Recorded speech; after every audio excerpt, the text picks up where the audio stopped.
wedding and now a brand new house. Di awal film kita diperlihatkan satu keluarga yang baru saja pindah ke rumah barunya. Pasangan suami istri bernama Cam dan Leslie, dan kedua anak gadisnya bernama Kira dan Maddie. Diketahui Leslie adalah istri kedua Cam, sebab istri pertamanya telah wafat dan dikaruniai dua anak gadis tersebut. Dan saat ini Leslie tengah mengandung beberapa bulan. Leslie adalah seorang podcaster terkenal yang membahas kejahatan-kejahatan nyata. Topik favoritnya yaitu kasus pembunuhan wanita muda yang belum terpecahkan.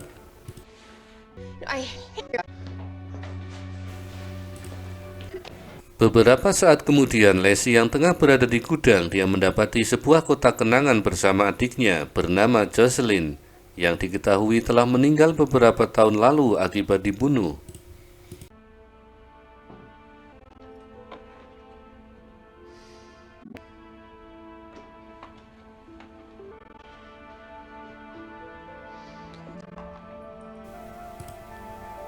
Di saat itu pula terdengar suara bel pintu yang saat dibuka ternyata tidak ada siapapun, namun justru di depan pintu terdapat sebuah amplop.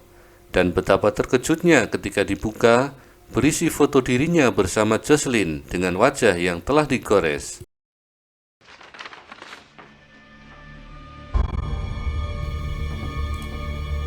Dan kejadian itu pun segera dikabarkan kepada Valentine. Di saat itu pula dia mendapatkan pesan dari akun no-name berisi ancaman agar jangan mencari tahu terbunuhnya Marissa.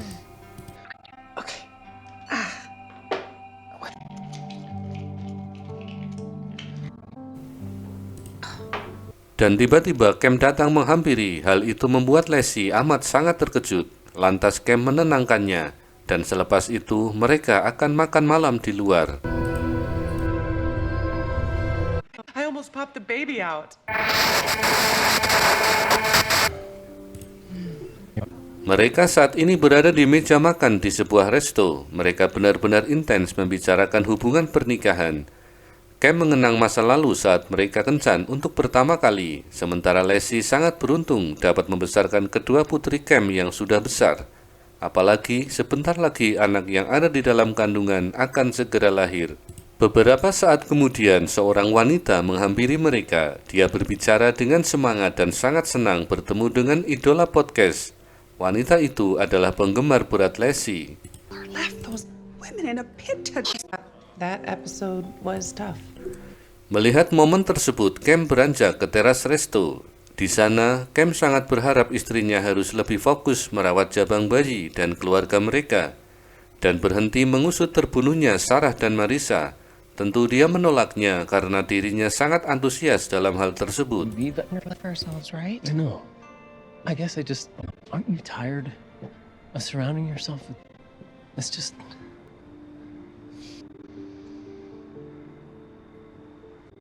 This restaurant. Yeah, is it?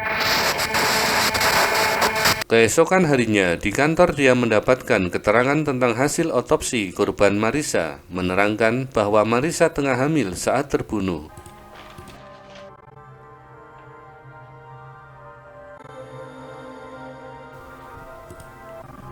Lantas, dia mengatakan hasil otopsi pada rekan kerjanya yaitu Valentine. Dan Leslie juga mengatakan dirinya mendapati foto bersama adiknya yang telah tergores di bagian wajah. Kemudian Valentine mengatakan bahwa itu tidak mungkin ada hubungannya dengan pelaku pembunuhan Jocelyn, karena pembunuhnya sekarang sudah dipenjara. Mendengar itu, Leslie merasa Valentine memiliki pendapat yang tidak mendukung dirinya. I got a pass. Whoever did this is telling you to... Sure. Okay, cool. Deaths are related. But Mereka kemudian memasuki ruangan investigasi Leslie. Di sana terdapat coretan mengenai pola pembunuhan Jocelyn, Sarah, dan Marissa. Leslie menduga semua itu saling berkaitan. Leslie meminta kepada kedua rekannya untuk merahasiakan misi tersebut. Hal itu dilakukan untuk sebuah keadilan dan terutama untuk Marissa, yang seorang podcaster, dan juga untuk Jocelyn. That are connected. No. I identify. It is something else. Saat Leslie tiba di rumah, dia berbicara dengan Cam. Dia menanyakan kepada Cam apakah gelangnya sudah ia cari. Namun ternyata Cam belum mencarinya. Kemudian mereka berbincang intens tentang kehidupan anak-anak mereka. I still remember. They were so small. I would think that if I... Just maybe with the next one because this case. Yeah, whenever you think is right.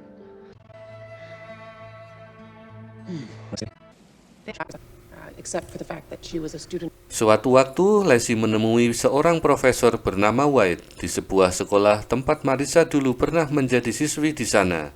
Beliau menjelaskan bahwa Marissa adalah siswi yang sangat baik. Kemudian beliau melanjutkan kasus terbunuhnya Marissa pernah ditangani polisi, namun karena kurangnya bukti, akhirnya kasus ditutup. Pacar Marissa pernah diinterogasi, namun dilepaskan karena bukti tidak mengarah kepada dirinya. Lantas, Leslie menanyakan apakah Marissa pernah memiliki teman bernama Jocelyn dan Sarah. Dan Profesor White mengatakan bahwa Marissa tidak pernah menyinggung kedua nama tersebut. Karena Leslie menanyakan hal yang sangat privasi, lantas Profesor balik bertanya pada Leslie yang terlihat perhatian dengan kasus ini, padahal dirinya tidak dikenal oleh Sarah maupun Marissa. Lantas Leslie mengatakan bahwa ini adalah langkah untuk menemukan pelaku sesungguhnya. Mendengar itu, Profesor White sangat simpatik dan merasa Leslie harus didukung. Beliau merasa prihatin dan memberikan alamat orang tua Marissa. Here. Thank you. Hey. Everything okay? Setelah bertemu dengan Profesor White, Bianca menelpon yang mengatakan bahwa Leslie harus segera ke kantor karena acara festival podcast akan segera dimulai. Mendengar itu, dia akan langsung menjemput anak-anak di sekolah dan langsung menuju ke kantor. Yeah, okay. I'll bring them. I'll see you soon. Terlihat Leslie sudah berada di lokasi acara. Dia membawa sebuah kotak kardus dan Bianca mengatakan untuk jangan membawa sesuatu yang berat karena akan terpengaruh pada kesehatan seseorang yang tengah mengandung. Di saat itu pula, Valentine mengatakan bahwa dirinya barusan melihat Maddie dan Kira yang sudah terlihat besar. Kemudian dengan tingkah yang aneh, Valentine menanyakan kapan Leslie akan cuti dan berapa lama. Dengan mencurigakan, dia lantas berlalu menuju kamar belakang. Leslie dan Bianca merasa ada yang salah dengan Valentine. I think it's in Oh, wait. storage. Let me go get it. No, I got it. What? Leslie yang hendak mengambil sesuatu di dalam gudang, namun tiba-tiba pintu gudang tertutup sendiri dari luar, yang membuatnya sangat terkejut. Beruntunglah seorang petugas kebersihan berada di sana dan menolong Leslie. Yang ternyata setelah pintu terbuka, terdapat goresan 3 huruf inisial, L, J, dan M, yang menunjukkan nama Leslie, Jocelyn, dan Marissa. Leslie merasa semakin aneh, dan dalam hatinya yakin bahwa pelakunya adalah Valentine.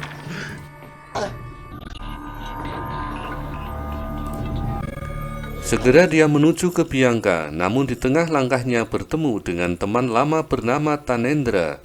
Terlihat Valentine merasa tidak senang bertemu dengan Tanendra dan memilih untuk pergi dari sana. Bianca? Oh, and this is Valentine.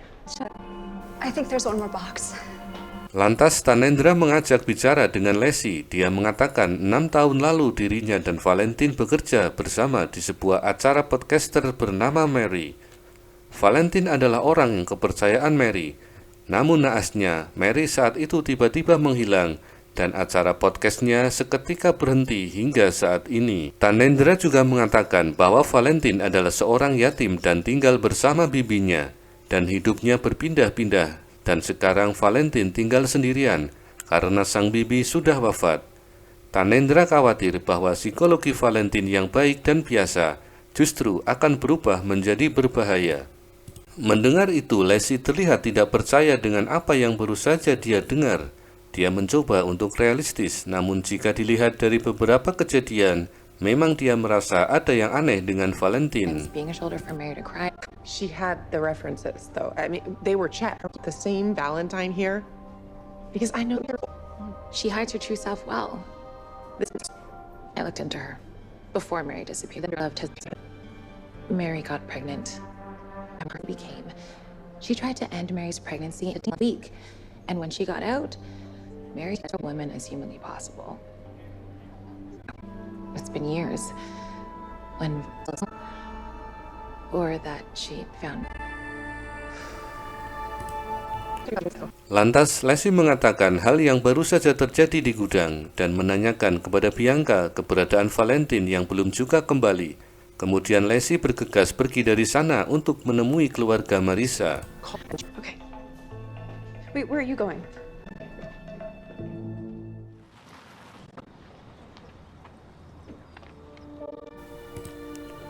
Saat ini Leslie sudah tiba di rumah almarhum Marisa. Rumah itu tampak buruk dan terlihat tidak berpenghuni.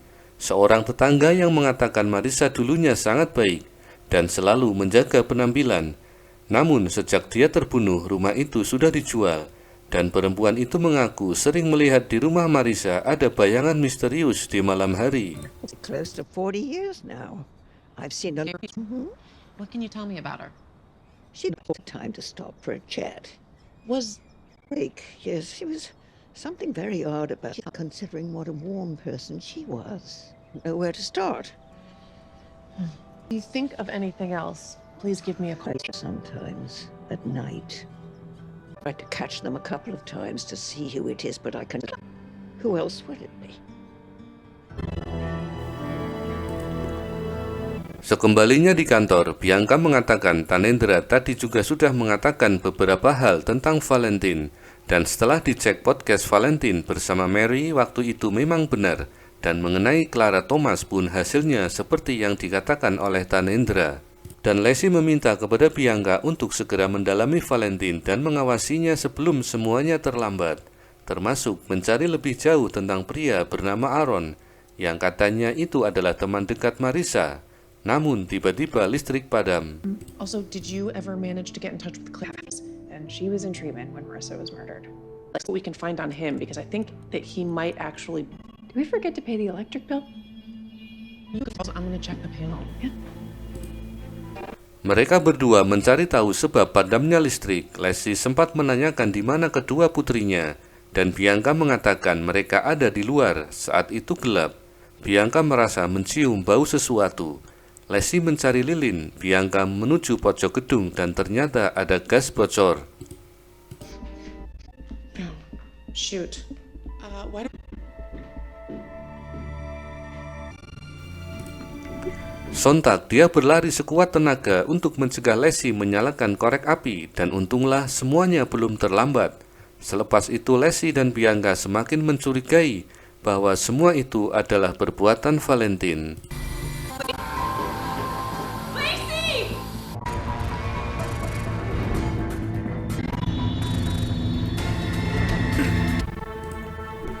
Keesokan paginya, Leslie tengah memperhatikan foto korban Jocelyn. Tiba-tiba Mandy datang di saat Leslie pergi ke dapur. Mandy memperhatikan foto korban dan dengan histeris dia berteriak melihat foto korban hingga membuatnya semuanya khawatir. Lacey?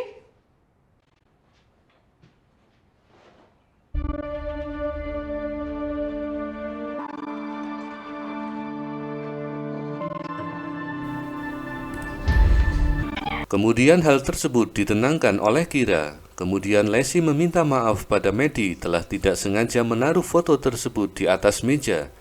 Maddie mengatakan bahwa dirinya hanya trauma jika ada anggota keluarga yang terbunuh. His name. Not the breathing person who loved comms and chihuahuas and bad driver. Tidak lama kemudian, Cam pulang lebih awal karena menerima pesan dari Maddie. Dia mulai menenangkan Maddie dan menyalahkan Leslie. We're fine. Everybody is okay. What? Inside now. Cam, listen. I don't know what's going on in that head of yours. Something like that. I don't think I can handle the...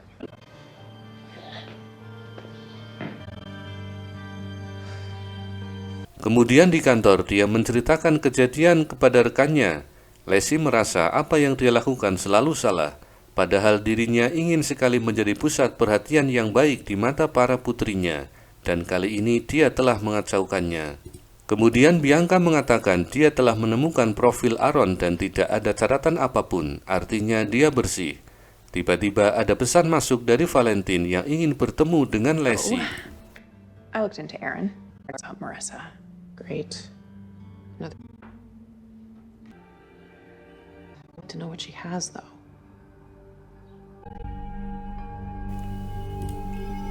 Singkat cerita, malam pun tiba. Leslie yang baru saja tiba di rumah, dia melihat di gubuk di belakang rumah. Jendela dan lampunya menyala. Dia merasakan ada yang tidak beres dan segera menuju gubuk tersebut. Sesampainya di gubuk, dia terkejut melihat seisi ruangan berantakan dan dia menemukan sebuah gelang di lantai. Leslie lantas pergi keluar ingin menunjukkannya kepada Cam. Namun sayang, saat di pegangan teralis tangga dia terjatuh.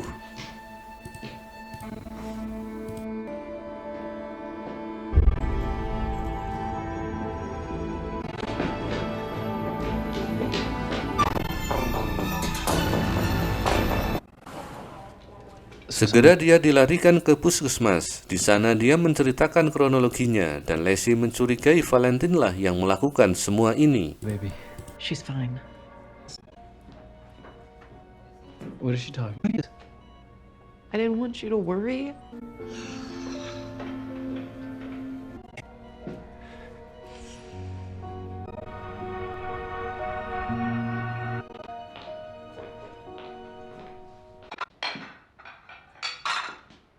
Do you need anything? Keesokan paginya terjadilah perdebatan antara Leslie dan Cam. Cam merasa keluarganya sekarang terancam karena Leslie melakukan podcast penyelidikan pembunuhan, dan Cam tetap meminta Leslie untuk segera berhenti mendalami kasus tersebut. Hopeless and small.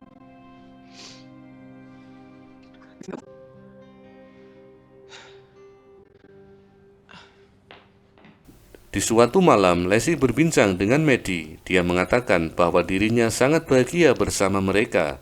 Tiba-tiba Valentine mengirim pesan pertemuan di rumahnya dengan Leslie dan tanpa ada polisi. You love yourself.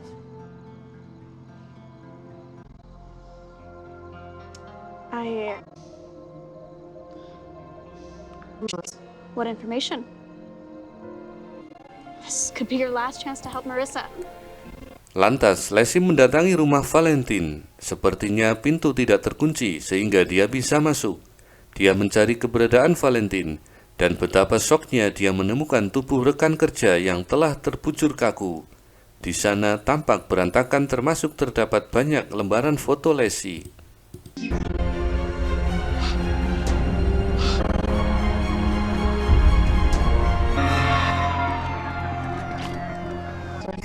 So sorry. I didn't know that.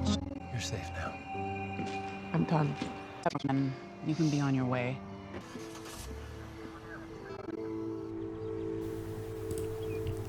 Singkat cerita, di pagi harinya Bianca berkunjung ke rumah Leslie dengan membawa sebuah kotak. Menurutnya, Valentine meninggalkan kotak itu di meja kerjanya untuk diberikan kepada Leslie, namun dia tidak tahu apa isinya. I mean, what's in it? Did or throw it away. Whatever you do. Stupid. I'll go throw it away. No. I wanted to show you something. Di sore harinya, Leslie kembali mendatangi rumah Marissa. Di sana dia disapa oleh Nyonya Helen, yaitu tetangga Marissa yang waktu itu sempat berbincang dengan Leslie. Beliau menanyakan perkembangan kasus Marissa, dan Leslie mengatakan bahwa pelakunya sudah ditemukan. Dia adalah bernama Valentine. Anything else about Marissa? Oh, that's wonderful news. And tell me, woman. Oh, I was convinced it was it. Mendengar itu, Nyonya Helen tampak tidak percaya jika pelakunya adalah Valentine. Kemudian dia memberikan sebuah foto kepada Leslie, foto keluarga pacar Marissa yang diambil beberapa bulan sebelum meninggalnya Marissa. Setelah foto itu dilihat, Leslie sangat shock. Ternyata Marissa pernah menjalin hubungan dengan Cam. Foto itu terdiri Marissa, Cam, Maddie, dan Kira. I thought it might help that.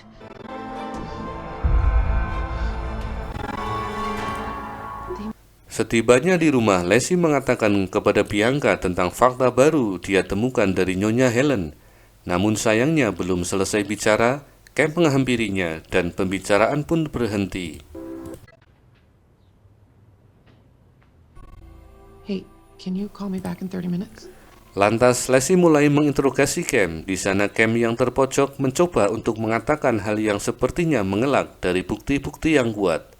Dia mengaku tidak pernah menyakiti siapapun, dan dia merahasiakan semua itu karena tidak ingin kedua putrinya menderita lagi.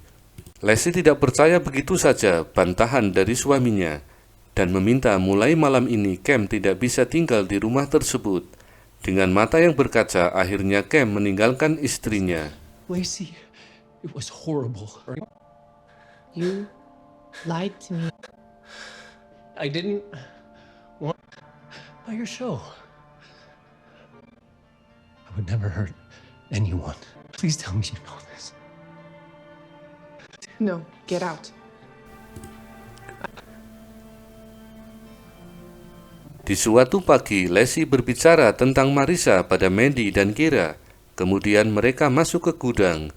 Dia tertuju pada kotak pemberian dari Valentine, dan betapa terkejutnya Leslie saat berisi beberapa foto yang terlihat Cam bersama Sarah dan You know Marissa. that I am here now. No matter what?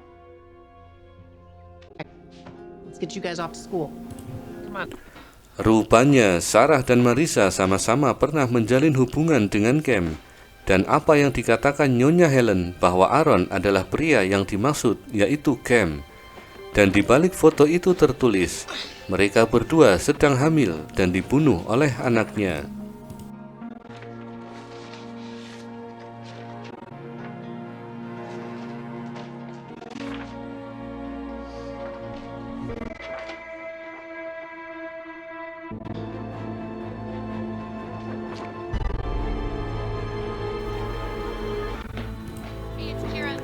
Setelah itu, Leslie langsung menghubungi pihak sekolah Mandy dan Kira, yang ternyata mereka sudah pulang lebih awal bersama Cam. Sontak, hal tersebut membuat Leslie sangat khawatir.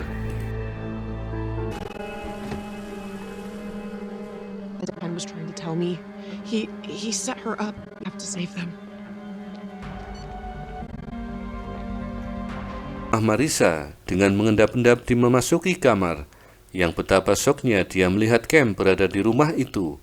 Tanpa sadar, Leslie telah dibuntuti oleh Cam dari belakang, dan akhirnya Leslie dibuat pingsan.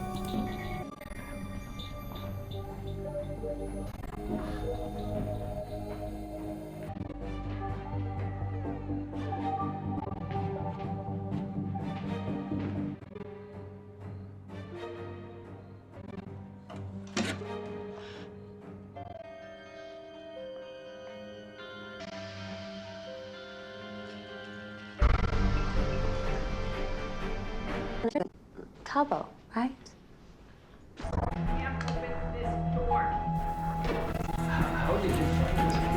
Setelah tersadarkan diri, Cam mengatakan yang sebenarnya, bahwa dia sebenarnya sudah tahu tentang kematian Sarah dan Marissa, yaitu pelakunya adalah Kira. Dia menutup-nutupi kebenaran karena Cam khawatir Kira akan dipenjara. I'm sorry. She died of cancer. Yeah. Akhirnya semua terbongkar. Kira yang terpojok mulai emosi dan menyerang. Setelah perdebatan yang sengit, Kira melawan dan Cam akhirnya terbunuh. Dan sesaat kemudian polisi datang menangkap Kira. Akhirnya tinggallah Mandy dan Leslie, dan mereka akan tetap hidup bersama dengan bayi yang ada di kandungan Leslie. Dan film pun tamat. Did that to me when they took my sister. Oh, you just left! Kira, just the four of us. I really liked you at first. Me and Maddie out. Take our dad for your motherless kid when you have a kid of your own. No more! Look what you've done! Maddie. No! You don't need to protect me anymore. No!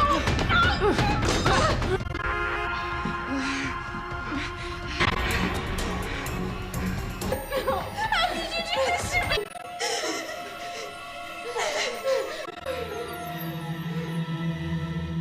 Dude, never. Say, I'm okay. I guess. Great.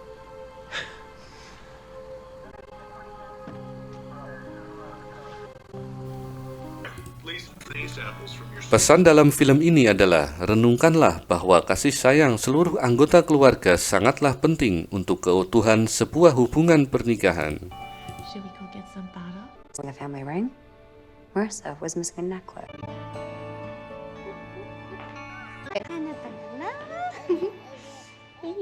And my guidance counselor says it's gonna look really good on my college applications. They're still our family. I don't think Kira's ever gonna get out. What?